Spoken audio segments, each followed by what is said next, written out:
1절부터 6절까지의 내용은 예수님께서 자신을 참 포도나무라 하시면서 비유로 하신 말씀입니다.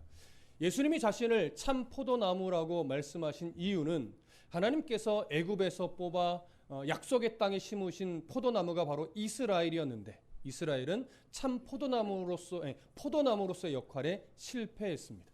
하나님이 원하시는 열매를 전혀 맺지 못했습니다. 이방의 나무의 가지도 되어버렸고, 하나님이 원하시지 않는 엉뚱한 열매를 맺으면서 오히려 하나님의 이름을 망령되게 일컫는 그런 모습들이 가득했습니다.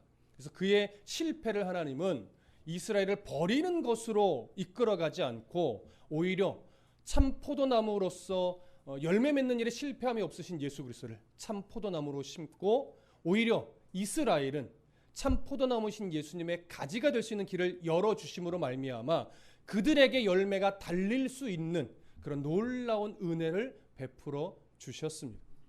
그래서 1절부터 6절에 기록된 참 포도나무의 비유는 자칫 우리가 열매를 많이 맺으라 라고 하는 실천적 과제를 주는 본문으로 오해될 수 있으나, 우리가 몇 주에 걸쳐 살펴보았듯이 참 포도나무의 비유의 초점은 너희가 내 안에 내가 너희 안에 거하면 이라고 하는 것에 초점이 많이 맞추어져 있었습니다. 무슨 말이에요? 여기서 말하는 열매는 열매를 많이 맺으라가 아니라 그 열매를 통해서 뭐가 증명되는 거예요? 내가 예수님과 연합되어 있는 존재라고 하는 사실, 내가 참 포도나무신 예수님의 가지이구나라고 하는 것이 확인되는 그런 도구로서 열매가 등장을 하는 거였습니다. 그렇게 참 포도나무의 비유로 말씀하시면서 우리가 예수님의 가지로서 성도가 얼마나 귀한 은혜를 받은 존재인가, 이것을 확인시켜 주신 예수님은 7절로 넘어가면서 무엇을 강조했냐면 기도의 부분을 강조하면서 무엇이든지 원하는 대로 구하라 이렇게 말씀하셨죠. 우리는 이것을 또 오해했습니다. 어떻게 해요? 내가 바라고 원하는 것, 내가 가지고 싶은 것, 내가 이루고 싶은 것, 내가 올라가고 싶은 것, 이런 것들을 무엇이든지 구하면 내가, 간절히 기도하면 내가, 열심으로 기도하면, 금식하며 기도하면 내가 들어줄게, 이런 식으로 오해를 했었지만 본문의 7절의 초점은 뭐예요? 사람이 예수 그리스도 안에 거하고 그리스도의 말씀이 우리 성도 안에 거하면 그것이 전제입니다. 그러면 무엇이든지 원하는 대로 구하라는 거예요. 그 원하는 대로가 내가 원하는 대로겠습니까? 하나님의 말씀의 의미를 알고 하나님이 무엇을 기뻐하시는지 알고 그의 뜻대로 무엇이든지 구하면, 그래서 예수님이 마태복음에서도 무엇을 강조했어요? 하나님의 나라와 의를, 먼저 하나님의 나라와 의를 구하라는 거죠. 어떻게 하나님의 나라와 의를 먼저 구할 수 있습니까? 말씀이 그의 안에 거하니까. 말씀을 가지고 있는 성도가 예수 안에 거하니까 하나님이 무엇을 기뻐하는지를 알고 하나님이 어떻게 구하기를 원하시는지 알게 되니까 나를 위한 기도보다 하나님의 나라와 의를 위한 기도가 먼저 되어지는 거예요. 그렇게 구하면 어떻게 무엇이든지 그대로 하나님이 이루시겠다고 약속하신 겁니다. 안 이루어 주실 이유가 없지요. 그러니까 우선적으로 볼 때 그 무엇이든지 원하는 대로는 마치 내가 원하는 대로처럼 여겨지지만 그 깊이를 더 들어가면 사실 내가 원하는 대로가 아니에요. 누가 원하는 대로겠습니까? 예수 그리스도께서 원하시는 대로, 하나님이 기뻐하시는 대로 너희가 그 뜻 안에서 기도하면 내가 무엇이든지 들어줄게. 그래서 이 부분을 우리가 정리하면서, 그러기 때문에 결국 우리의 생각에는 우리가 기도하는 대로 하나님이 응답해 주시는 어떤 흔적이 열매일 것으로 여겨지지만, 또한 물론 그것을 열매라고 말씀을 해도 크게 문제될 것은 없지만, 조금 더 깊이 보면 그렇게 변화된 기도를 하게 되는 내 마음의 태도, 이 변화된 태도, 새롭게 변화된 태도 자체가 뭐예요? 그게 열매예요. 그러니까 바로 우리가 열매죠. 성도답게 마음의 태도, 기도의 태도를 바꾸는 내가 열매예요. 그 열매로서, 바른 열매로서 기도할 때 하나님의 응답으로 여러 가지 결과들을 주십니다. 그 결과는 뭘까요? 기도하는 열매로서의 내 삶이 나타나는 흔적은 그 열매의 다양한 맛이 되는 거죠. 우리가 무엇과 비교해서 확인했어요? 갈라디아서에 등장하는 성령의 열매와 비교했습니다. 그래서 성령의 열매는 사실은 내가 맺는 열매가 아니에요. 나를 통해 성령이 맺는 열매죠. 그런데 열매가 성령의 열매들은 이렇게 되어 있습니까? 성령의 열매는 이렇게 되어 있습니까? 그렇죠. 성령의 열매는 하나예요.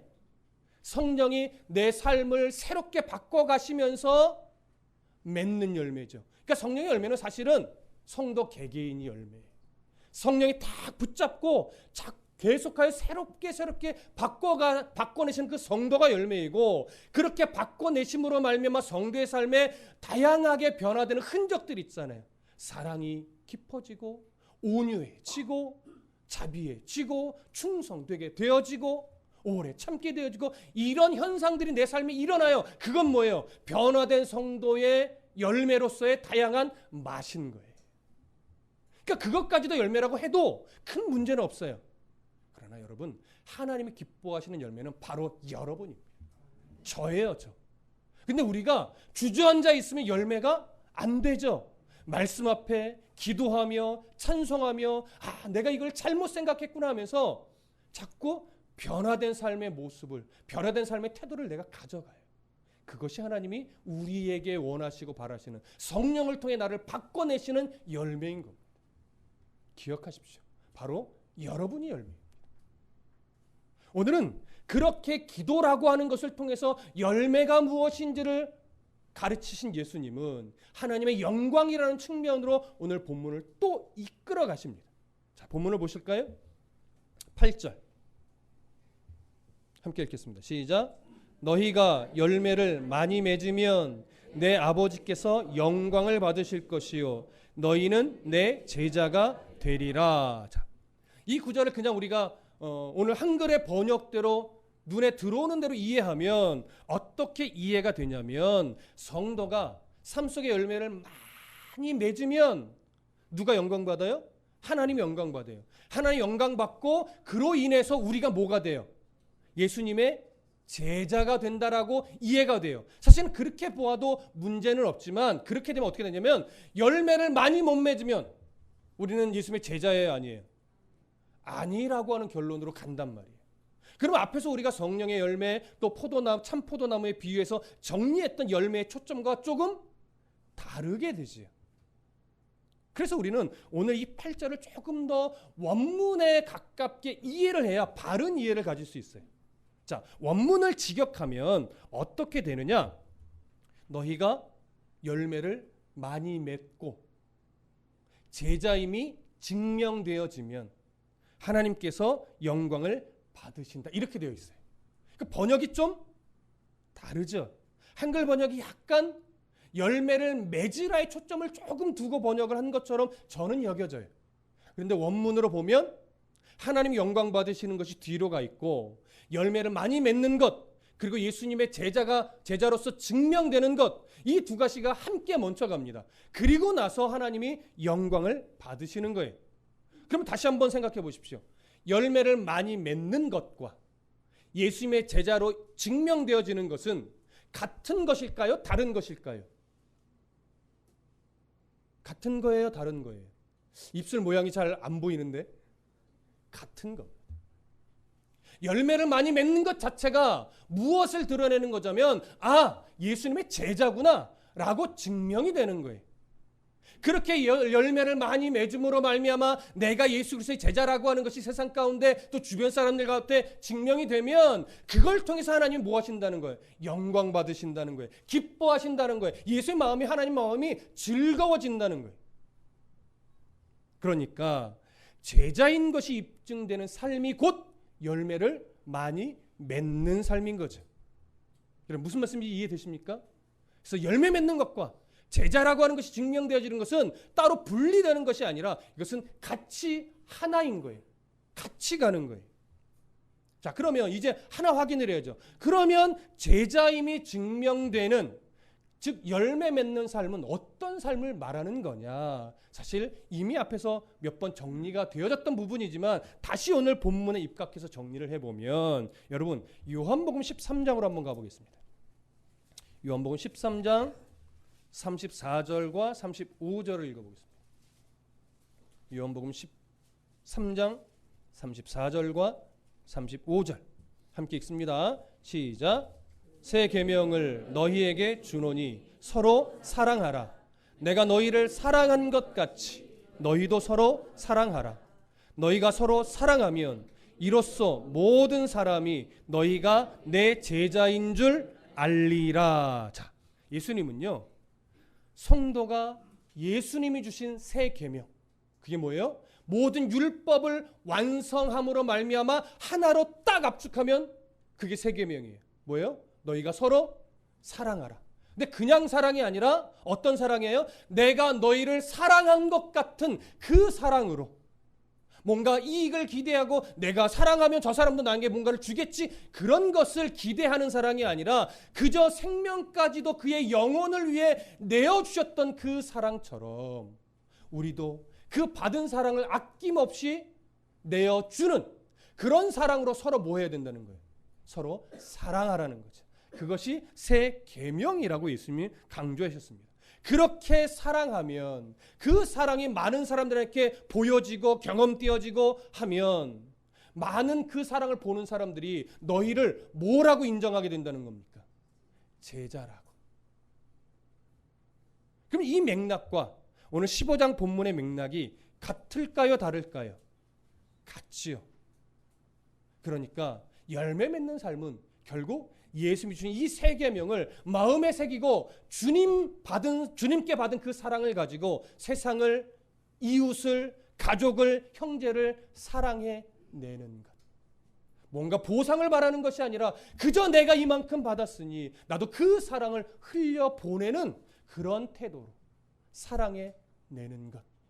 결국 그 사랑이 오랜 시간이 걸리겠지만 결국 그 사랑으로 말미암아 포기하지 않고 사랑해내는 그 애씀으로 말미암아 그 사랑을 결국 누군가는 깨달아서 정말 예수 믿는 사람이 이거구나, 저 사람은 정말 예수 믿는 성도가 맞구나 인정받으면서 그들에게 예수의 제자라는 것이 증명되어지는 것, 입증되어지는 것, 인정받는 것, 그것이 바로 열매입니다. 그 열매로 인해서 다양한 현상들이 나타나겠지요. 오늘은 그 본질적인 것을 지금 말씀을 하는 겁니다. 그리고 여기서 한 가지 생각해 보십시다. 예수님이 제자들에게 서로 사랑하라, 이것이 새 계명이다라는 말씀을 주셨을 때 이 계명은 예수님 십자가에서 생명을 내어주시기 전입니까? 이후입니까? 전이죠. 예수님 십자가에 달리시기 전에 이 계명이 새 계명이라고 하시면서 주셨어요. 그러나 그 당시에는 제자들이 알았나요? 몰랐나요? 몰랐죠. 이 사랑을 하지 못했어요. 그래서 이 사랑을, 예수님 말씀하신 이 사랑을 순종함으로 실천해낸 것은 예수님께서 십자가에서 생명을 내어주신 이유입니다. 조금 더 정확하게 말하면 예수님이 흘려주신 생명으로 말미암아 우리가 보혈의 은혜를 덧입어 거듭난 백성이 된 후에요. 조금 더 자세하게 말씀을 드리면 그렇게 거듭난 백성이 된 이후 성령이 강림하셔서 성령께서 가르치시고 깨닫게 하심으로 말미암아 내가 예수 그리스도의 보혈의 피로 거듭난 백성이 되었구나, 이제 우리는 예수님이 말씀하셨던 그 은혜를 따라 서로 사랑하며 살아내는 것이 마땅하구나 하면서 그동안 예수님이 가르쳤던 모든 말씀이 기억나고 그것이 무슨 의미인지를 깨닫게 됨으로 말미암아 비로소 이 서로 사랑하는 삶을 그들이 살아낼 수 있었던 거죠. 어떻게 역사 속에서 증명이 됐냐면 오순절 성령 강림 이후에 제자들은 그 복음을 가지고 결국 어떻게 됐습니까? 온 세상으로 흩어졌죠. 흩어지게 된 이유는 사실 매우 부정적이에요. 스데반의 순교로 말미암아 박해가 시작이 됨으로 말미암아 온 세상으로 흩어졌지만 그것은 저주가 아니라 하나님의 복음을 위해 섭리하신 거예요. 온 세상으로 흩어진 그 제자들이 여러 나라 곳곳에서 어떤 일을 벌였어요? 여러분, 우린 이렇게 생각해요. 열심히 전도했다. 아니요. 열심히 전도하지 않았어요. 물론 그 이후에 바울을 통해서 여러 사도들을 통해서 전도하는 일이 일어났지만 일단 흩어졌을 때는 전도를 하는 것이 아니에요. 복음을 가지고 살아냈어요. 절망하지 않고 낙심하지 않고 살아냈어요. 살아내다 보니까 그 살아내는 삶이, 성도답게 살아내는 삶이, 복음을 가지고 살아내는 삶이 자연스럽게 뭘 만들어내요? 복음의 결과물을 만들어내요. 점차 그들을 통해서 뭘 보냐면 그들의 열심을 보는 것이 아니라, 그들의 착함을 보는 것이 아니라, 그들이 그렇게 살아내게 만들었던 예수님을 보게 만들어요. 그러니까 곳곳에 뭐가 세워져요? 교회가 세워져요. 이러므로 인해서 잘 들으십시오. 복음이 그동안은 어디에 갇혀 있었어요? 예루살렘이라고 하는 지역에 갇혀 있었어요. 그런데 예수님이 이제 십자가에서 죽으신 이후 거듭나고 성령 강림으로 인해서 모든 의미들이 깨달아 알아지게 되면서 하나님은 섭리적으로 복음을 이스라엘에서부터 깨트려서 온 세상으로 다 퍼뜨리신 거예요. 그래서 곳곳에 놀라운 복음의 역사들이 일어났고, 많은 제자들은 곳곳에서 복음을 가지고 그 세상의 여러 이방 사람들부터 유대인까지 다 포함하여 모든 사람들을 뭐 하기 시작했습니까? 섬겨내기 시작했죠. 그 섬김을 사랑이라고 표현하는 거예요. 그렇게 사랑해내니까, 새 계명을 지켜내니까 결국 거기서 성령 하나님은 무슨 역사를 일으켜요? 교회가 세워지는 이런 역사를 일으켜낸 겁니다. 그래서 이 사랑의 계명은 민족적 한계를 뛰어넘게 만든 사랑이고, 이 사랑은 예수님의 희생적 사랑에 근거한 사랑이 되는 거죠. 그래서 예수님은 너희가 서로 사랑하며 하나님께서 섭리 가운데 보내신 그 자리에서 복음으로 삶을 살아내면, 그들을 그 사랑으로 섬겨내면 결국 그런 모습으로 말미암아 모든 사람이 너희가 예수님의 제자인 줄 알게 된다. 이렇게 말씀하신 거예요. 이것이 바로 제자임이 증명되는 삶이죠. 서로 사랑하라 하신 새 계명을 바르게 지켜내는 삶이죠. 그것이 바로 오늘 본문에서 말하고 있는 너희가 열매를 많이 맺으면 내 아버지께서 영광을 받으실 것이 너희는 내 제자가 되리라. 조금 더 원문에 가깝게 하면 너희가 열매를 많이 맺고 제자임이 증명되면 누가 영광을 받아요? 하나님이 영광을 받는 거예요. 이것이 바로 열매 맺는 삶입니다. 그러니 우리 한 사람 한 사람의 일상 속에서 살아가는 삶이 얼마나 중요하겠습니까? 이렇게 복음을 가지고 내가 살아내는 일상의 그 영역 안에서 섬기는, 서로 사랑하는 삶을 살아내는 것이 열매라면, 조금 더 구체적으로 들으면 그렇게 세상을 바라보는 내 삶의 태도가 뭐예요? 그게 열매인 거예요. 자, 그럼 이제 중요한 걸 하나를 더 찾아가셔야 돼요. 성도의 변화된 삶의 태도가 열매라면 열매를 많이 맺는다라고 표현하잖아요. 뭐가 열매를 많이 맺는 걸까요? 뭐가? 자, 잘 들으세요. 다양한 일상의 그 영역에서 우리의 태도가 바뀌고 새로워지는 겁니다. 그것이 열매를 많이 맺는 거예요. 예를 들어 드릴게요. 여러분, 기도의 태도가 바뀌어요. 새로워져요. 이전엔 늘 이기적인 기도였는데 그것이 좋은 건지라고 맨날 구하고 주세요 이것만 기도했었는데, 이제는 기도의 태도가 바뀌니까 먼저 뭘 구하겠습니까? 하나님의 나라와 의를 구하는 성도가 되는 거예요. 이전에 말씀드렸어요. 나를 위한 기도는 틀린 건가요? 아니라고 말씀드렸습니다. 분명한 기준을 가지고 기도하는 거예요. 그래서 먼저 그의 나라와 의를 구하는 성도로서 기도의 태도가 바뀌어요. 그게 열매예요. 여러분, 물질을 대하는 태도가 바뀌어요. 예전에는 모든 물질을 그저 나만을 위해서, 노후를 위해서, 자녀를 위해서, 그저 오직 나를 위해서만 썼는데, 이제는 물질을 바라보는 태도가 바뀌니까, 하나님이 나에게 물질을 주셨는가 그 이유를 알게 되니까 그 물질을 규모 있게 하나님의 뜻 안에서 바르게 써야 되겠다라고 태도가 바뀌니까 물질을 쓰는 방향성이 바뀌게 되죠. 자, 보세요. 그런 물질을 대하는 태도가 바뀌는 것이 열매라면 그 태도로 인해서 물질이 곳곳에서 바르게 쓰여지니까 그로 인해 아름다운 뭐가 나타나겠어요? 맛들이 일어나는 거예요. 여러분, 무슨 말씀인지 이해되십니까? 환경을 바라보는 태도도 바뀌어요. 예전에는 환경에 좌우돼서 맨날 환경이 좀 좋아지면 좋아했다가 조금만 나빠지면 그냥 절망했다가 엎치락뒤치락 내 감정이 막 요동해요. 근데 이제는 말씀 안에서 환경을 바라보는 태도가 바뀌니까 어떤 환경이 내게 와도 별로 요동하지 않아요.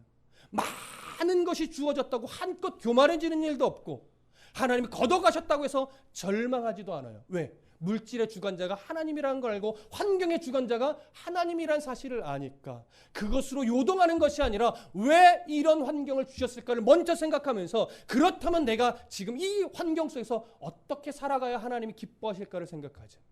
태도가 바뀌어요. 그것이 열매예요. 그러나 그 바뀌어진 태도로 인해서 살아가는 흔적이 바뀌니까 거기서 이런저런 결과가 일어나겠죠. 그것이 바로 맛이라고 하는 겁니다. 여러분, 삶의 태도가 바뀌면 바뀌어진 태도로 인해서 나타나는 결과가 하나예요? 아니에요. 정말 다양한 결과를 만들어낸다고요. 그 태도 하나가 바뀜으로 말미암아. 여러분, 타인을, 다른 사람을 대하는 태도도 바뀌면 그 관계가 어떻게 되겠습니까? 나를 미워하는 자, 옛날에는 나도 미워해. 나를 미워하니까 나도 미워하죠. 그러나 그 사람을 바라보는 태도가 바뀌니까 나를 미워하는 자를 향한 나의 태도가 바뀌어서 나중에는 어떤 결과까지 때로는 만들어지나요? 그 사람이 주를 위해 헌신하는 자로 바뀌는 결과도 만들어내기도 하는 거예요. 모든 사람이 다 그렇게 되는 것은 아니지만 이런 부모를 바라보는 태도가 바뀌어지기도 하고 자녀를 바라보는 태도가 바뀌어지기도 합니다. 예전에는 자녀가 내 우상이었는데 이제는 하나님께 영광 돌리는 삶을 살아가야 될 자녀로서 시선이 바뀌니까 그 아이를 양육하는 삶의 방식도 바뀌어지는 거죠. 이렇게 삶의 여러 영역에서 하나님의 뜻을 알게 됨으로 말미암아 나의 태도가 바뀌어지는 것, 그것이 열매예요. 그로 인해서 나타나는 여러 결과의 흔적들이 열매의 맛인 거죠. 아까도 말씀드렸지만 그걸 다 통틀어서 열매라고 해도 문제가 돼요? 안 돼요? 안 돼요. 그렇게 열매라고 해도 돼요. 그럼 오늘은 조금 더 깊이 보니까 바로 진짜 열매는 변화된 삶의 태도를 갖는 나더라. 그로 인해서 발생되는 여러 결과의 흔적들은 그 열매의 맛이더라. 그러니 하나님이 기뻐하는 열매를 맺는다는 것은 나의 태도가 바뀌지 않는 이상 돼요? 안 돼요? 안 돼요. 남들 맛있는 거 사준다고 되는 것도 아니에요. 단순하게 기도만 뜨겁게 한다고 되는 일이 아니라고요. 예배 안 빠진다고 되는 일이 아니라고요. 그 안에서 하나님의 마음을 깨닫고 내 태도가 일상의 여러 영역에서 바뀌어지지 않으면 열매를 맺을 수 없습니다. 내가 열매가 되어야 하니까. 여러분이 열매입니다. 잊지 마십시오. 말씀 안에서 그래서 내가 어떻게 바뀌어야 되는가, 내가 어떻게 새로워져야 되는가, 이것에 대한 고민을 여러분 날마다 하셔야 됩니다. 말씀 중심으로 변화되고 새로워지는 싸움을 해야 바로 내가 열매로서 합당해지는 거예요. 그렇게 변화된 삶의 태도는 자연스럽게 일상의 삶의 여러 영역에서 변화된 흔적을 만들어내는 것이고, 이런 흔적들이 결과적으로 여러분들이 무엇을 하는 증명을 해내냐면, 예수님의 제자이구나, 성도 맞구나, 저에게 적용하면 저 사람 정말 목사 맞네, 이런 인정을 받게 되는 것, 이것이 제자임이 증명되는 거예요. 그러면 당연히 누가 영광을 받을까요? 하나님이 영광을 받지요. 그러니 보십시오, 우리가 열매로서 삶의 변화된 태도를 갖는 것, 또 그 변화된 삶의 태도와 흔적을 통해서 내가 제자임이 입증되는 것, 그로 인해서 하나님이 영광 받으시는 것, 여러분 이거 별개입니까? 다 따로따로입니까? 그거 하나예요. 그냥 유기적으로 묶여 있는 거예요. 그러니 여러분이 열매가 안 되면, 여러분이 열매에 합당한 삶의 태도로 바뀌어지지 않으면 우리 하나님 영광을 받으실 수 있어요? 없어요? 없어요. 여러분 잘 사십시오. 저도 마찬가지. 여러분 잘 사셔야 돼요. 그래야 제자임이 증명되어지고 하나님이 영광 받으십니다. 그래 여러분이 열매답지 않게 제자로서 인정받을 수 없게끔 함부로 살아내면, 함부로 말하고 함부로 행동하면 제자임이 증명되어지지도 않을 뿐더러 하나님이 영광 받으시는 것은커녕 하나님이 모욕을 받죠. 업신여김을 받죠. 그렇게 돼서는 안 될 겁니다. 그 위험성은 목사들이 가장 큽니다. 목사가 가장 먼저 잘해야 됩니다. 하나님의 영광 못 받으시지 않도록, 하나님의 영광이 가리워지지 않도록. 그러나 목사뿐만입니까? 나름 직분을 받았다 하는 분들은 더 또 조심해야죠. 또 누군가가 다드림교회 성도야 라고 하는 것을 안다면 나는 더 잘해야 됩니다. 여러분이 바로 하나님의 영광을 드러내는 도구이며 열매라고 하는 것 꼭 기억하시고, 어디에서 어떤 상황에 놓여 있든지 늘 항상 그 일상의 영역에서 태도 자체를 새롭게 변화되어 가시기를 간절히 축복합니다. 자, 이렇게 따로 분리할 수 없는데, 그렇다면 이러한 삶을 살게 되는 모든 것의 출발점은 어디서부터 시작할까요? 그것이 바로 다음 구절에서 강조하는 겁니다. 자, 9절 함께 읽겠습니다. 시작. 아버지께서 나를 사랑하신 것 같이 나도 너희를 사랑하였으니 나의 사랑 안에 거하라. 자, 보세요. 아버지께서 누구를 사랑하셨어요? 예수님을 사랑하셨어요. 여러분, 이 사랑을 감히 어떻게 표현하실래요? 성부 하나님이 성자 예수님을 사랑하셨대요. 이거는 신적 차원의 사랑이잖아요. 인간적 차원의 사랑이 아니에요. 부모와 자식 간의 사랑도 이 하나님이 예수님을 사랑했던 이 사랑에 감히 견줄 수 있어요, 없어요? 없어요. 감히 견줄 수 없어요. 이 무슨 말씀인지 이해되세요? 그냥 놀라운 것은 예수님이 하나님으로부터 받은 그 사랑을 똑같이 마음에 담고 누구를 사랑하셨대요? 제자를 사랑하셨대요. 근데 우리는 이 사랑의 크기를 잘 이해 못해요. 이해가 안 되죠? 왜? 가늠이 안 되니까. 그러나 가만 생각해 보면 이건 놀라운 거예요. 그냥 사랑했다 하셔도 놀라운데, 성부 하나님의 성자 예수님을 사랑했던 그 사랑의 내용을 가지고 예수님이 우리를 사랑해내셨대요. 무엇으로 증명됐습니까? 십자가에서 생명을 내어주심으로, 날 위해 생명을 내어주심으로 증명이 되어졌지요. 그러면서 이것을 사랑의 계명으로 연결하고 우리가 그 사랑 안에 거해야 된다고 얘기를 하는 거예요. 그러니까 이런 열매 맺는 삶, 제자임이 증명되는 삶, 하나님께 영광되는 삶의 모든 출발점은 사실 어디서부터 시작이 되는 거냐면, 내가 예수님의 사랑 안에 거하는 그 씨름, 애씀, 여기서부터 출발하는 거예요. 그러니 예수님의 사랑 안에 거한다는 것이 말씀을 아는 것 없이 어떻게 되겠냐고요. 하나님 앞에 바른 예배를 드림으로 내가 날마다 새로워지는 이 애씀이 없이 어떻게 되어지겠냐고요. 그렇게 예수님의 사랑 안에 거함으로 말미암아 주님이 내 안에, 내가 주님 안에 거해서 하나님의 마음이 이거였구나를 하나씩 새롭게 알아짐으로 말미암아 내가 이런 영역에서 새로워지고 저런 영역에서 새로워지는 이런 새로워짐이 되어지어야만 이런 삶을 살아낼 수 있으니까, 그것을 딱 한마디로 줄이면 예수님의 사랑 안에 내가 거하는 것, 거기서부터 이런 열매 맺는 삶은 시작이 되는 겁니다. 다른 말로 하면 예수님의 사랑 밖에서는 절대 열매 맺는 삶을 살 수 있다 없다? 없다. 예수님 밖에서는 안 돼요. 물질을 쫓아가는 삶에서는 안 된다고요. 명예를 쫓아가는 삶에서는 안 된다고요. 인기를 쫓아가는 삶에서는 안 된다고요. 성경을 쫓아가는 삶에서는 이 열매가 일어날 수 없다고요. 주님을 쫓아가는 삶이 되어야 돼요. 말씀을 쫓아가는 삶이 되어야 돼요. 예수님 안에 거하는 이 애씀을 가진 삶이어야만 비로소 우리는 열매 맺는 삶의 첫 걸음을 걸어낼 수 있는 거예요. 그러니 잘 돌아보십시오. 내가 이전에 예수를 믿는다고 열심으로 기도한다고 열심으로 봉사한다고 했던 세월들 속에 내가 주님 안에 거하며 내가 물질, 기도, 여러 영역에서 정말 하나님의 뜻을 깨닫고 새로워지는 애씀이 있었는가? 그것이 없이 봉사했다면 그것은 열매는 아닙니다. 하나님 그래도 주 안에 거하게 해주신 은혜의 흔적은 될 수 있으나 그것이 열매 맺는 삶, 제자로서 증명되는 삶은 아니었다라고 하는 것이지. 냉정하게 돌아보십시오. 정말 여러분 제자로서 인정받으며 살아내셨는지, 하나님의 마음을 알고 그 마음 안에서 주의 뜻에 가깝게 내 상황과 형편을 바라보며 하나님의 영광이 드러날 수 있도록 그렇게 살아내셨는지 돌아보시면 저와 여러분 한없이 뭐할 수밖에 없어요? 부끄러워질 수밖에 없어요. 그런데 그 부끄러워지는 것은 이상한 것이 아니라 내 영이 아직 살아있고 하나님 손에 붙들려 있다는 또 은혜의 증거이기도 해요.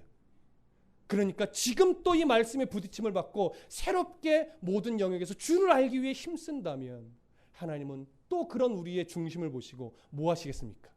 기뻐하시지. 그래서 예수님이 너희도 내 계명을 지키면 내 사랑 안에 거한다라고 하는 거 말씀하신 거예요. 자 보세요.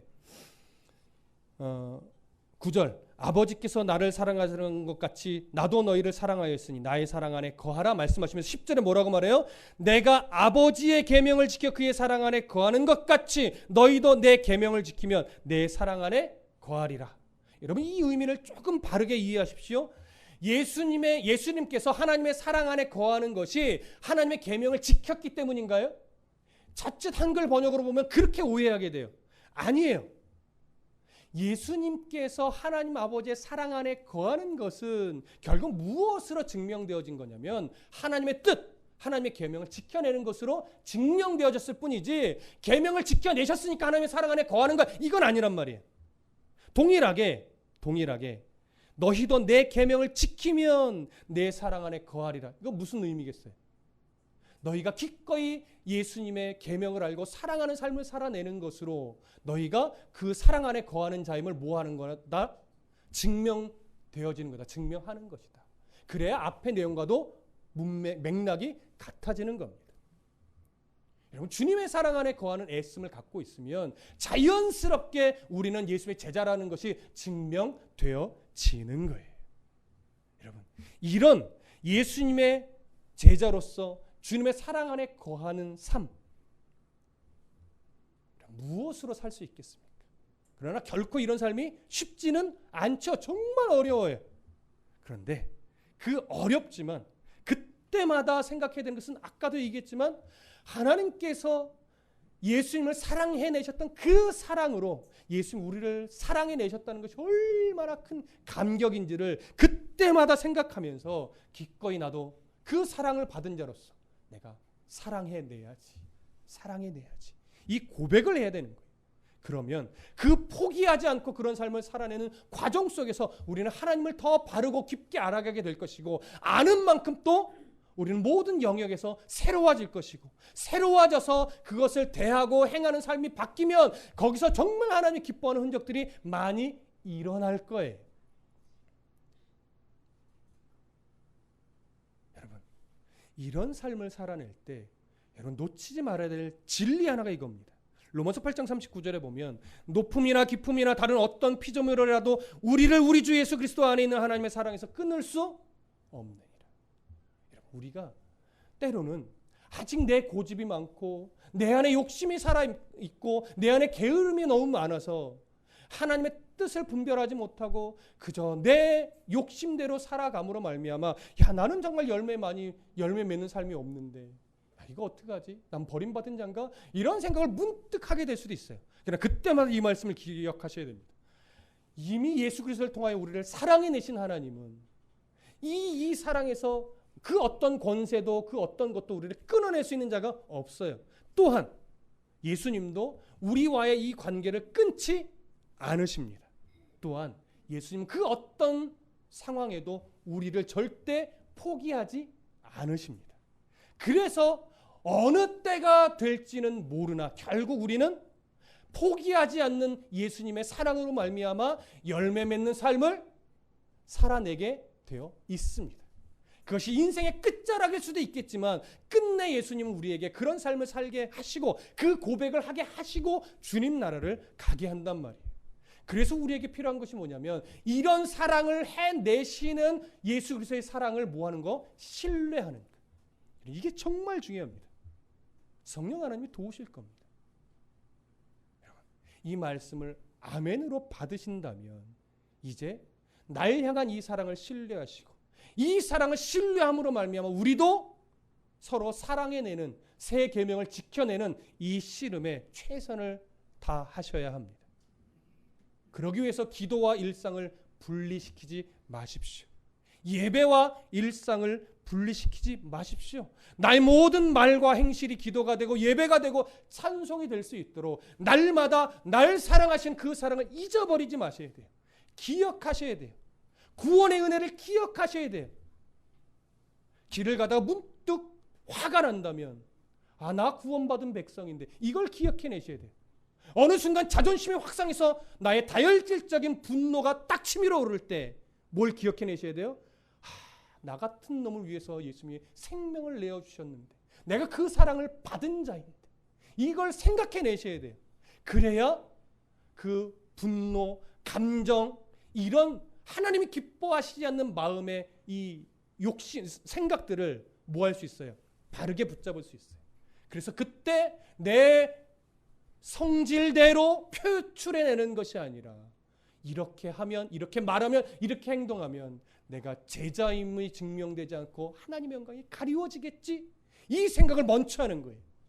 그래서 할 말도 때로는 참게 되고 하고 싶은 행동도 때로는 절제하게 되고 모든 영역에서 행하는 것, 생각하는 것, 가는 것 이런 모든 영역 하다못해 먹고 마시고 하는 모든 것까지도 누구 중심으로 먼저 생각해요? 하나님께 영광이 되겠는가? 이로 인해 내가 예수님의 제자임이 증명되어지겠는가? 이걸 생각하게 되는 거예요. 그래서 절제하게 되고 참게 되고 인내하게 되고 그러다 보면 사랑도 생겨나고 충성하게 되고 그러다 보면 인내가 생겨나게 되고 이렇게 다양한 맛이 자연스럽게 결과의 흔적으로 드러나는 거예요.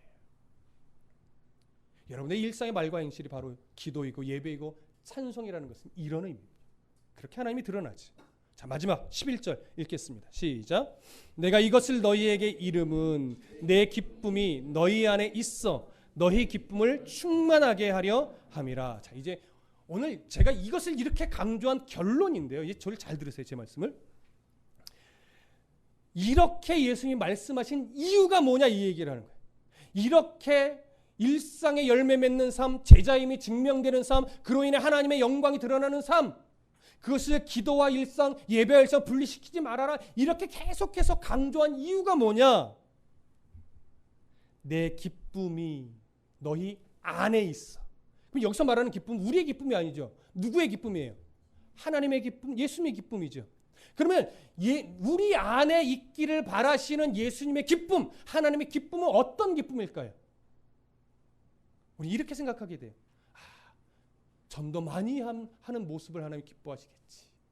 교회에서 봉사권신하는 그 행동을 보시고 하나님이 기뻐하시겠지. 여러분, 그것이 기쁨이 아니라는 말은 아닙니다. 그러나 더 중요한 거, 정말 하나님이 우리 안에 있기를 바라시는 그 기쁨이 뭐냐?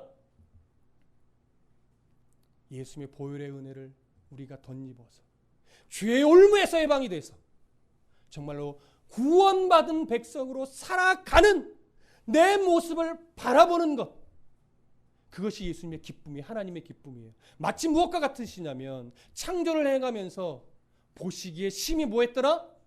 좋았더라. 죄에 사로잡혔던 우리가 결국 끝내 하나님의 섭리 가운데 우리가 예수 그리스도의 보혈의 피를 인정하고 그의 제자가 돼서 기꺼이 그 삶을 살아가려고 몸부림치는 나를 바라보면서 구원의 백성이 된 나를 바라보면서 하나님이 흐뭇해 하시는 거예요. 그래, 드디어 네가 나를 구주로 믿는구나. 구주로 믿을 뿐만 아니라 바르게 믿으려고 참 애쓰고 있구나. 그런 구원받은 백성이 된 나를 바라보시는 그 기쁨, 이런 그 기쁨이에요. 여러분 이런 생각하셔야 돼요. 부족하지만, 참 연약하지만 예수님을 주로 인정하며 주님 뜻대로 살려고 오늘도 가슴을 치고 하나님 도와주신 내가 주 뜻대로 살기를 원해요. 아직도 교만하고 욕심이 많고 게으르고 해서 하나님의 뜻대로 많이 살아내지 못하지만 정말 그렇게 살고 싶어요 하나님 하고 하나님을 바라볼 때 그 애쓰고 몸부림치는 나를 바라보신 하나님이 얼마나 흐뭇해 하실까요? 여러분 나를 바라보신 그 하나님이 기뻐하시고 계신다는 걸 느끼셔야 돼요. 근데 그 기쁨이 우리 안에서 느껴질 때 잘 보세요. 그 하나님의 기쁨이 너희 안에 있어 이제는 너희 기쁨이 뭐한대요? 충만하게 되기를 원한대요. 그 하나님의 기쁨이 무엇인지를 알게 되고 그 기쁨을 내 안에 담음으로 말미암아 나의 기쁨이 충만하게 되기를 원한다고 할 때 그러면 이제 내 기쁨은 뭘까요? 충만하기를 원하시는 내 기쁨. 잘 들으세요. 아주 중요한 거 하나를 말씀드릴 거예요. 내 안에 충만하게 되기를 원하시는, 하나님 원하시는 내 기쁨이 뭐냐? 내가 하나님의 예수 그리스도의 제자임을 내가 인정하고 세상 속에서 사랑으로 섬기는 삶을 정말로 힘겹지만 애쓰고 노력함으로 말미암아 누군가 나를 바라보면서 저 사람 예수님의 제자구나, 성도이구나, 목사이구나, 집사 맞구나, 뭐 권사 맞구나, 장로 맞구나 이렇게 인정할 뿐만 아니라 그 사람이 그런 나를 보고 예수 그리스도를 믿게 되는 것, 그러한 구원의 역사를 바라볼 때 내 안에 정말 말로 형용할 수 없는 기쁨이 일어나는 거죠. 그런 기쁨이 충만해지길 원하는 거예요. 다양한 일상의 영역에서 내가 새로워져서 내가 열매로서 합당한 삶을 마땅히 살아낼 때 때로는 자존심도 눌러야 되고 때로는 나를 모욕하는 사람을 그저 위에서 기도도 해줘야 되고 이런 여러 상황들이 있잖아요. 그런 상황들 속에서 내가 예수 믿는 자로서 열매 맺는 삶, 사랑해내는 삶을 기꺼이 막 힘겹지만 살아낼 때 누군가 그 흔적을 통해서 예수 믿는 사람이 된단 말이죠. 그렇게 예수 믿는 사람을 바라보게 될 때 여러분 내 안에 기쁨이 샘솟는데 그 기쁨은 뭘로 바꿀 수 있을까요? 무엇으로 대체할 수 있을까요? 이건 대체 불가능이죠. 나 같은 자를 통해서 누군가 예수를 믿게 되는 어떤 역할이 됐다면 여러분 그 기쁨은 말로 닿을 수 없는 겁니다. 이것을 성경은요 예수님이 이렇게 표현했어요. 이리 때와 같은 세상 속에 너희를 뭘로 보내노라? 양으로 보내노라. 왜냐하면 양으로 산다라고 하는 것은 이리 때 같은 세상 속에 양으로 산다는 것은 바보처럼 맨날 물리고 찢기고 상처받아야 돼요. 왜? 이길 수 없으니까. 근데 놀라운 것은 내가 주님이 보내시는 양이라는 것을 알고 깨닫고 기꺼이 양으로 물려주고 기꺼이 양으로 찢기어주고 상처받아주게 되면 언젠간 나를 물던 이리가 뭘로 바뀔까요? 양으로 바뀌어요. 그러니까 단기간에 안 되는 거죠. 오랜 시간이 걸릴지라도 결국 이 사랑을 해내면 양으로서 이 열매 맺는 삶을 살아내면 나를 물던 이리가 양이 되는 걸 보게 된단 말이에요. 이것이 내 안에 충만하게 되기를 원하시는 기쁨이에요. 그 기쁨을 좀 누리라는 거예요. 이 기쁨을 내 안에 누리려면 양으로서 살아내야죠. 양으로서 안 살고 사자로서 자꾸 살려고 하면 이 기쁨은 절대 누리지 못해요. 여러분 양으로 살아보십시오. 때로는 자존심 상할 겁니다. 때로는 열받을 겁니다. 때로는 정말 이 다혈질적인 이것이 막 폭발할 때도 있을 겁니다. 그런데 내가 주님의 양이구나. 내가 양으로서 살면 결국 하나님이 나를 통해 저 이리를 죄송합니다. 양새끼로 만들어 주시겠지. 열받으니까 양새끼로 만들어 주시겠지. 속으로요. 겉으로 너 양새끼 될까 이렇게 말하면 안 되고 그러면 언젠가 그 서로 사랑하기 위해 애쓰는 그 흔적을 통해서 하나님이 그 이리를 양으로 만들어내시는 결과를 보고 이래서 하나님이 나를 저 사람과 혈기로 대적하지 않도록 내 마음을 붙잡아 주셨구나. 그때 내가 그 사람과 혈기로 부딪혔다면 저 사람이 양이 되는 걸 내가 못 보았을 텐데 하나님 나를 그때 성령 하나님 주장하셔서 그때 양으로서 그 사람을 앞에 설 수 있게 해주셔서 감사합니다. 이 기쁨은 정말 예수 믿는 사람밖에 누릴 수 없는 기쁨이에요. 무엇으로도 살 수 없는 기쁨이에요. 이 기쁨을 우리 안에 충만히 갖기를 원하신다면 많은 열매를 이런 의미로 맺으셔야 됩니다. 제자임이 여러분의 삶 속에서 증명되어져야 됩니다. 이것이 바로 서로 사랑하라 말씀하신 이 계명을 그 의미를 깊이 이해하고 그런 삶을 기꺼이 어렵지만 살아낼 때 비로소 되는 것이고 짧은 시간 한다고 되는 것이 아니라 때로는 오랜 시간 오히려 내가 다듬어지는 과정 속에서 그런 열매들은 일어난다는 것 꼭 기억하시고 오늘 기꺼이 모든 일상의 영역에서 새롭게 변화된 삶을 살아내심으로 이런 기쁨들을 많이 맛보시기를 축복합니다.